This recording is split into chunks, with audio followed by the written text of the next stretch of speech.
মোৰ জন্মদিন বুলি মই এটা কেক বনালোঁ আৰু এয়া তাই ওলাই আছিলে তাইৰ হাতত দিলোঁ। কেনেকুৱা লাগিছে কেকটো? বহুত ধুনীয়া।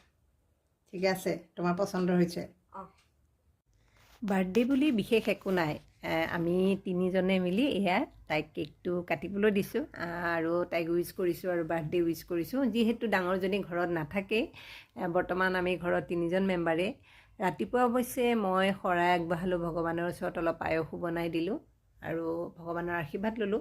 প্ৰত্যেক বছৰে তেনেকৈ কৰোঁ, বহুত বেছিকৈ আমি একো নকৰোঁ। আৰু এই সময়টোতে যিহেতু এনুৱেল এক্সাম ষ্টাৰ্ট হয়, গতিকে পৰীক্ষাৰ ব্যস্ততাও থাকে, গতিকে তেনেকেই চেলিব্ৰেশ্যন কৰা নহয়। কিন্তু যিহেতু মই কেক বনাব জানোৱেই, গতিকে কেক এটা বনাই নিদিলেও ভাল নালাগে আৰু সিহঁতেও এটা মোৰ পৰা আশা এটা কৰে মনৰ পচন্দৰ কেক এটা। গতিকে তাই পচন্দৰ মতে কেক এটা বনাই দিলোঁ। ভিডিঅ' অকণমান কৰি ৰাখি আপোনালোকৰ লগতো শ্বেয়াৰ কৰিলোঁ। Thank U.